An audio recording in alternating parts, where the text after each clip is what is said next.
Let's jump right into our explainer on a profoundly unique text that honestly feels like it was written specifically for our exhausted modern minds.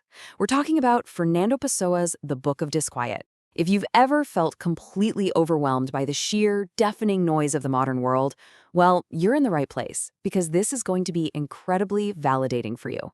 Before we get into the backstory, I want you to ask yourself something. Think about the constant hustle of presenting this perfect, unified version of yourself to the world, at work, to your friends, on social media. Is trying to hold all of that together just burning you out? Because long before the internet was even a thing, Pessoa was already diagnosing this exact kind of modern fatigue. He perfectly captured this sense of disconnection and burnout decades ago with this brilliant observation: floating figures, patches of motion. I mean, it eerily sounds like scrolling through a social media feed, right? We're just surrounded by these isolated fragments of daily reality, a steady stream of events and faces that never quite happen in any deeply meaningful way. So, Section 1, the ultimate unfinished book. Right off the bat, you gotta know this is absolutely not a traditional novel. There's no neat beginning, middle, and end. In fact, Pessoa never even finished or organized it. When he died in 1935, he just left behind this massive wooden chest stuffed to the brim with loose papers, envelopes, and notebooks. It was essentially a modular collection of fragmented thoughts. It took editors decades to decipher his messy handwriting and piece it all together. It wasn't even published until 1982. That's literally 47 years after he passed away. The actual physical manuscript is so kinetic and scattered. These messy, chaotic papers physically represent the overactive, fragmented thoughts that we all experience. It's this beautiful visual reminder that the human mind doesn't operate in perfectly neat, typed-out chapters. It's a messy, layered work in progress. Moving on to Section 2, embracing your many selves. To deal with the overwhelming pressure of identity and to figure out how to drop his own social masks, Pessoa did something totally radical. He didn't just use standard pen names. He created over 130 heteronyms. These were entirely distinct literary personas. He gave them their own unique writing styles, deep backstories, and get this, he even drew up astrological birth charts for them. By splitting himself into dozens of different characters who often completely contradicted one another, he gave himself permission to express every single facet of his overthinking mind without having to force it all into one cohesive identity. The book itself is primarily narrated by a specific persona named Bernardo Soares. Pessoa called him a semi-heteronym. Soares lives this highly monotonous life as an assistant bookkeeper in Lisbon. His day-to-day existence is entirely unremarkable, which is actually brilliant. It perfectly mirrors the numbing daily grind so many of us feel today. Working at a desk, answering endless emails, or just crunching numbers. By fracturing his identity through characters like Soares, Pessoa really forces us to confront this question. And honestly, the beauty of this is the profound relief it offers. He's showing us that it is perfectly normal not to have a singular, rigidly defined identity. You don't have to be just one thing. Your life is allowed to be a series of messy, disconnected moments and shifting moods, and you absolutely don't need to apologize for that. All right, Section 3, the power of stagnation. Let's look at a concept that completely flips our modern hustle culture right on its head. Pessoa reclaims stagnation, or estagnação, not as a failure to achieve, but as a deliberate, powerful choice.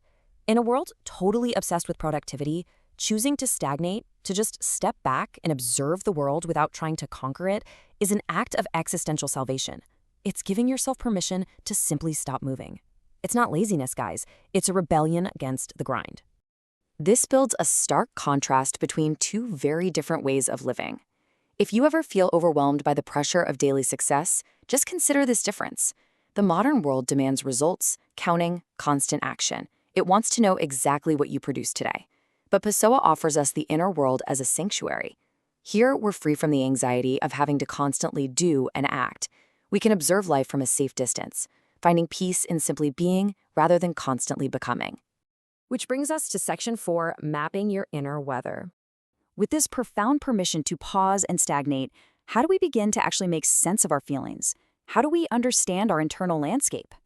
Well, Pessoa used the sensory details of Lisbon to explain his own mind, showing us how our internal melancholy shapes the external reality we experience. When he feels sad, the city isn't just rainy, the rain literally becomes the tears of his own disquiet.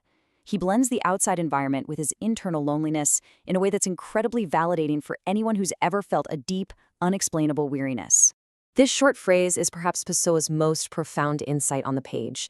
The rain, the fog, the clouds, they aren't just weather. They're a way to communicate the deep loneliness and isolation we often just can't put into words. Your emotions are like a landscape, and when you recognize that, you stop fighting the storm and you start observing it instead. And finally, Section 5, Finding Peace in Uncertainty. So, how do we apply this beautifully fragmented philosophy to our own lives? Well, because the book is this collection of suspended moments without a rigid story sequence, it invites an in-out-in modular reading style. You can literally just open it to any random page, read a passage, and close it again. And that reminds us that we don't have to navigate life in a perfect linear path either. You really don't have to have it all figured out in chronological order. Here are the key actionable takeaways from our explainer today, serving as a sort of permission slip for your inner life. You have absolute permission to drop those social masks. You can embrace your messy, complicated thoughts. You can use deliberate stagnation to pause the relentless pursuit of goals. Treat your heavy emotions like passing weather in a vast landscape. And above all else, accept that it is entirely okay to just exist, without the endless need for constant achievement or external validation. Ultimately, Pessoa leaves us with this stunning realization. You don't need to conquer the outside world, because there is an entire, infinite, beautifully complex universe inside of you just waiting to be explored. You are the universe. I'll leave you with this final thought to carry with you today as you step back into the noise of the modern world. Ask yourself, what parts of your own mind have you neglected in the name of productivity? Thank you so much for joining me for this explainer, and hey, I highly encourage you to embrace a little bit of your own disquiet today.